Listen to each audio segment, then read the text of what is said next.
மலர் இடுவதும் மையிடுவதும் தானே பெண்களுக்கு அழகு. ஏன் சொன்னா அது ஒருத்தரை ஈர்க்கக்கூடாது.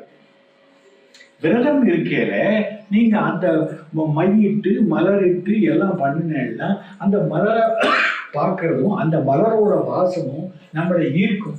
அப்படி ஈர்த்துட்டா நம்முடைய நினைப்பு எங்கேயோ போயிடும், வேற ஏதோ நினைப்பு வந்துடும். அதனால மனம் மொழி மெய் மையிட்டு எழுதும் மலரிட்டு முடியும் நெய் உண்ணோம் பால் உண்ணோம் நாட்காலே நீராடி அது காலையில சுத்தம் பண்ணிக்கிட்டு தான் ஆரம்பிக்கணும். எவ்வளோ பேர் சொல்லுவாங்க நான் இன்னைக்கு விரதம் அப்புறம் தான் நான் குளிக்கணும்னு. காட்டால குளிச்சுட்டு தான் ஆரம்பிக்கணும். இப்ப 6:30 மணிக்கு போறவா கூட காலையில திருநீர் இல்லாம குளிச்சுட்டு தான் நிச்சயமா போவேன். அது ஏன்னா அந்த சுத்தம்ங்கிறது அப்பதான் வரும். இல்லைன்னா நீங்க என்னதான் பவுடர் போட்டிருந்தாலும் சென்டை போட்டிருந்தாலும் அயர்ன் பண்ண சட்டையை போட்டிருந்தாலும் அது வராது. அப்படி வரணும்னா நாட்காலே நீராட வேண்டும். அதுக்கப்புறம் இந்த மனசுக்கு அதுதான் ரொம்ப என்ன சொல்றாங்கன்னா செய்யாத செய்யும். தர்மர் பார்த்து ஒருத்தர் கேட்டாரா, ஏப்பா நீ பெரிய தர்மவான், நீ எல்லாம் பண்ற அப்படின்னு சொல்றாள, நீ என்ன அப்படி செஞ்சுட்டேன்னு கேட்டா. சொன்னா நான் எதுவும் புதுசா செய்யல, எனக்கு முன்னால இருந்த பெரியவர்கள்லாம் எதை செய்யணும் எதை செய்யக்கூடாதுன்னு அப்படி கூட சொல்லலாரு. ரொம்ப அழகா சொன்னார் தர்மர். எதையெல்லாம் அவங்க செஞ்சாங்களோ அதையெல்லாம் நான் செய்யறேன், அதான் தர்மம். ரொம்ப சிம்பிள் டெஃபினிஷன். இதுக்கு மேலே யாரும் சொல்ல முடியாது.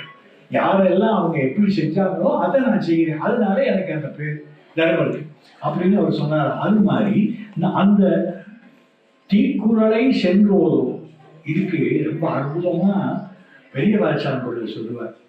இந்த தீக்குறள்ங்கிறது என்னன்னா பலவிதமான பொருள் சொல்றாங்க. இல்லை தீமையான பொருள் அப்படியெல்லாம் இல்லை, கோள் சொல்றது. எனக்கு இவங்களை பிடிக்கல, என்ன செய்யணும்? அவங்க கிட்ட போய் ஐயோ நீங்க அவங்க பக்கத்துல உட்காந்துருக்கீங்க, அவங்கள பத்தி உங்களுக்கு தெரியாதா?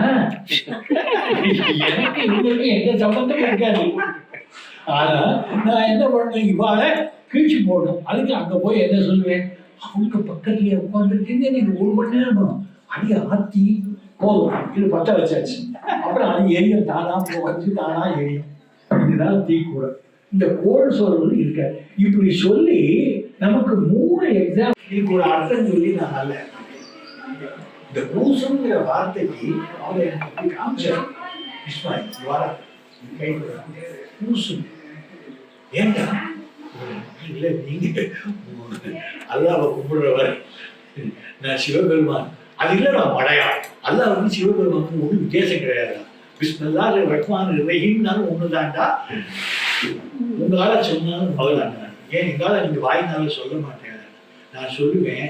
சொன்னா எங்க ஆளுகளுக்கே பிடிக்க